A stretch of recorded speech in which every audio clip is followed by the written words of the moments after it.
Hey guys, how are you doing today? I'm doing pretty good. Today I'm going to be talking about a face care product. It is not over the counter, but that doesn't mean you can't get it because it's super easy. All you gotta do is talk to your doctor, and more times likely than none, they will prescribe it to you. It's not something that you have to be super careful with. It's not super dangerous or anything like Accutane is. It's just an ointment, and it comes in a cream or a gel form. I've talked about it in one of my previous videos. I have the retinoid, which is the generic Retin-A cream, and I just recently switched to the gel. The reason being, my skin didn't really respond to the cream that well. Like I've said, I have oily skin, or at least during the summertime. So the cream wasn't really cutting it. The cream's really good for fine lines and wrinkle reduction, along with acne scar reduction, stretch mark reduction, and also acne and breakouts for people with dry or combination skin. Or if your skin's kind of oily but not like super oily and you're taking other precautions with it. The gel is more going to be, it has all the benefits that the cream does too, but it's more for the oily skin since it is alcohol based, it is more drying. I definitely wouldn't recommend it for someone that has a combination skin or dry patches. If you have oily skin, do this. And I know some people, which is what I'm planning to do this year, is gel during the summer, cream during the winter. But I'm going to tell you a little bit about both of them. And my experience, the cream, I did start seeing the results, but I started getting the clogged pores due to it being emollient, so I switched to the gel. The cream comes in 4 different dosages. It comes in the 0.01%, the 0.025%, and then the 0.05%, which is the most commonly used. It's what you want to typically work up to. And then there is a 0.1%. The 0.1% though, there's been studies showing that the 0.1% really doesn't have much of an added benefit over the 0.05%. Unless your skin's just really oily and it still needs a little bit of extra boost. But as far as like the fine lines, the wrinkles, the reductions, and all that stuff, 0.05 is good. It's what you want to get to. But don't start there. Work your way up. I started with the 0.025 because my skin's not really that sensitive. If you are sensitive, do a 0.01.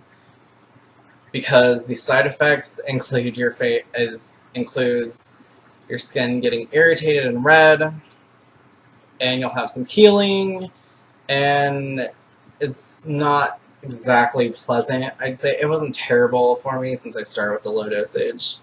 The reddening and the peeling can last up to 6 to 8 weeks. For me and a lot of other people, at least when you're starting with a lower dosage, it only lasts, at least for me, about a week, week and a half. I didn't notice the reddening and peeling actually for the first 2 days. And then the 3rd day is when it really kicked in. And I was like, no, but I knew it was going to happen. And I wanted it to happen because that's when you know it's working. What it does, oh, I almost forgot. The gel does not come in the same percentages as the cream. The gel comes in 0.01 and 0.025. The reason being, it's a lot stronger, even though it's the same percentage. It's in an alcohol base versus the cream, so it penetrates deeper and is able to work harder. So that's why it only comes in 2, unless you get a Retin-A micro, which comes in higher dosages because it's a time-release formula. But anyways, the reason that you'll have the peeling and reddening is, first, you're getting used to it, and what Retin-A does to help with like the clogged pores, the reduction of fine lines and stuff, and the acne especially, is it increases your cellular turnover rate. So you're making new skin and shedding the old faster than normal, so you always have nice skin. It helps reduce the size of your pores as well, which I have noticed, and it's so great because pore minimizers are, you know, they're great if you can find one that works for you, and I haven't. And not only that, this tube cost me $20, and I don't have insurance. I just use like discount programs. But yeah, so it increases your cellular turnover rate, so you're constantly shedding old skin. The reason that it also helps with fine lines and wrinkles and preventing them from happening is when you're dealing with the UV rays from like your daily sun, not just tanning. Going out in the sun does it too. Okay, so like your collagen, you know, connected, all nice and neat and stuff like that. So what happens when you get the UV is it kind of causes your collagen to like break its bonds, causing the sagging and wrinkling effect. Since this is helping your skin to rejuvenate faster and stuff, you're not going to have to worry about that as much. That doesn't mean that you can spend more time in the sun, however, because this product causes extreme photosensitivity, or it makes you sensitive to the sunlight. Not to, at least at first, it's going to be a little more intense than later on, but this stuff is amazing. There are some things that you're going to have to do in combination with it. The one biggest that a lot of people skip is you have to have an SPF. I got the Neutrogena Ultra Sheer, which is good for all skin types. I've seen a lot of people review it and love it, and I was like, okay. It absorbs super fast, it's not greasy, and it makes your skin super soft, so that's definitely one that I would, like, probably suggest with the Retin-A, or if you can find one. Mine's in the SPF of 45, which is perfect for me right now. I haven't had any sunburn or anything like that. Don't worry, you can still get a tan. Just like go with a lower SPF,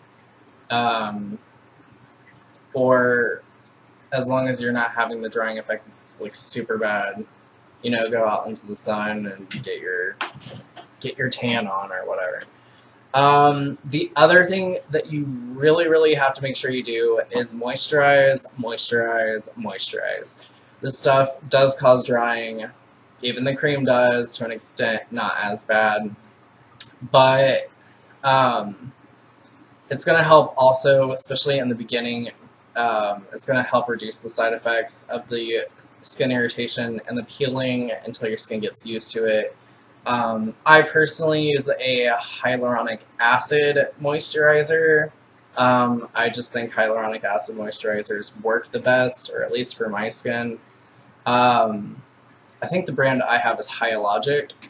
Their facial relaxation gel. It's really good stuff. Check it out.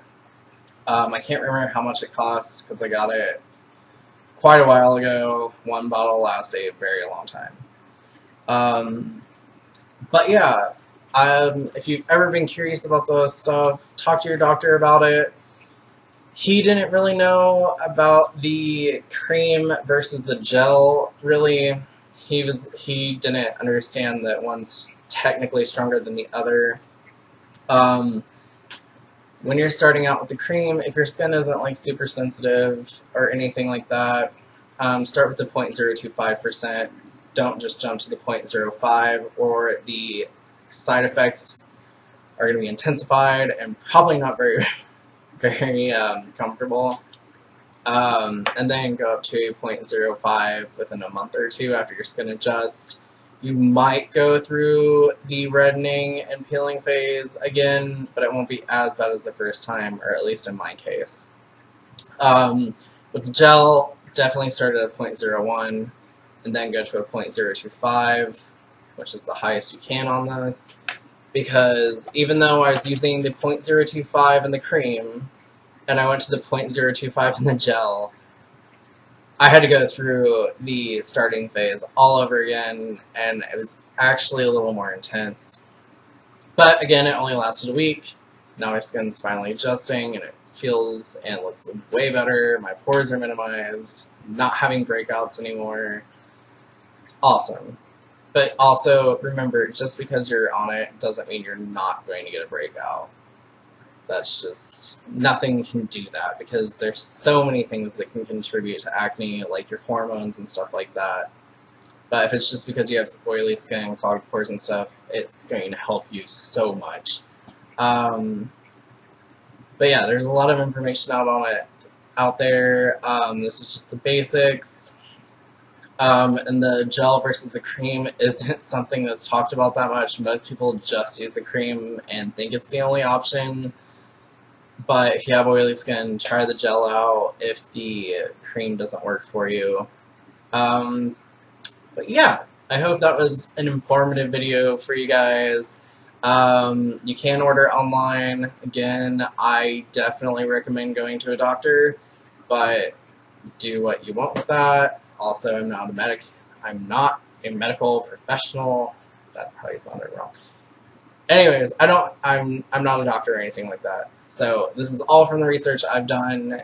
You can always look for additional research. You always have the resources out there. Educate yourself about everything you can when it's something that you're going to apply to your skin or to your body or put in your body. Anyways, I hope you found this informative. I hope you enjoyed it, and yeah, tomorrow I will hopefully have a new video up. It's going to be on a 100% natural, and you can also do it 100% organic health thing, supplement thing. You'll see. Anyways, it's great for your skin, and it's great for your overall body. It's great for your digestive system. It's just, it'll be awesome. But I will see you guys tomorrow. I hope you guys have a nice day. And I'll see you later. Bye.